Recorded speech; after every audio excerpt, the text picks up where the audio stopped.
आज विश्व पर्यावरण दिवस है। प्रकृति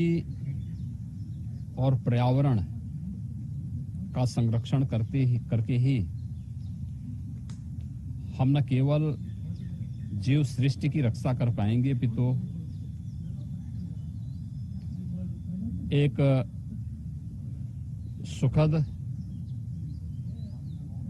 और आनंददायक जीवन प्रत्येक जीव जंतु को देने में सफल हो पाएंगे।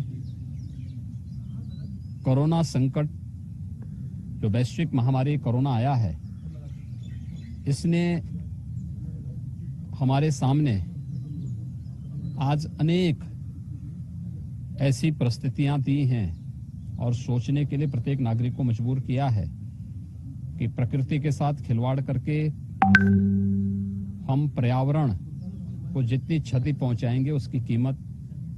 हमें चुकानी पड़ेगी। विश्व पर्यावरण दिवस के अवसर पर हम अपने पर्यावरण की रक्षा करके प्रकृति के साथ कैसे समन्वय स्थापित कर सकते हैं, इसकी एक नई प्रेरणा ले सकते हैं। उत्तर प्रदेश में हमारी सरकार ने निर्णय लिया है, जैसे कि अभी आप जानते हैं कि आदरणीय प्रधानमंत्री जी ने कोरोना संकट से उभरने के लिए पीएम पैकेज की घोषणा की है और पीएम पैकेज के माध्यम से लोगों के जीवन में खुशहाली लाने के लिए अनेक प्रकार के प्रावधान किए हैं। उत्तर प्रदेश के अंदर जैविक खेती को हम कैसे आगे बढ़ा सकते हैं,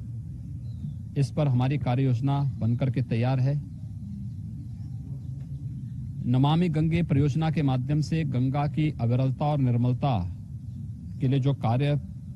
विगत 5 वर्षों के दौरान हुआ है, आज उसके परिणाम हम सबके सामने देखने को मिल रहे हैं। इसके साथ ही गंगा के तटवर्ती क्षेत्र में व्यापक वृक्षारोपण के एक बृहद अभियान को हाथ में लेकर के जो किसान गंगा के तटवर्ती क्षेत्रों में फलदार वृक्ष अपने खेत के मेड़ पे लगाएगा, उसे निःशुल्क पौधा उपलब्ध कराने, जो अपने पूरे खेत में फलदार वृक्ष लगाएगा, कोई केमिकल फर्टिलाइजर और पेस्टिसाइड उपयोग नहीं करेगा, उसे प्रतिवर्ष महीने के हिसाब से कुछ सब्सिडी शासन स्तर पर एकड़ के हिसाब से देने की व्यवस्था के साथ ही हम लोगों ने लक्ष्य रखा है कि पूरे प्रदेश में इस पूरे सीजन में हम लोग 30 करोड़ से अधिक वृक्षारोपण के कार्यक्रम को वन विभाग के माध्यम से करने के लिए कार्य करेंगे। इसके साथ ही यह भी लक्ष्य रखा गया है कि वन महोत्सव का कार्यक्रम 1 जुलाई से लेकर 7 जुलाई के बीच में होगा। किसी एक तिथि को वन विभाग के साथ सभी विभागों की बैठक एक बार हो चुकी है, मैंने एक बार बैठक ले ली है, हमारे वन मंत्री जी इसकी बैठक निरंतर ले रहे हैं और हमारा प्रयास है कि एक ही दिन में फलदार, छायादार, इमारती लकड़ियों से संबंधित जो वृक्ष होंगे, ऐसे सभी वृक्षों को लगा करके हम लोग एक ही दिन में 25 करोड़ वृक्षारोपण के लक्ष्य के साथ प्रदेश वर्तमान में कार्य कर रही है। और मेरा विश्वास है कि विगत 3 वर्ष के दौरान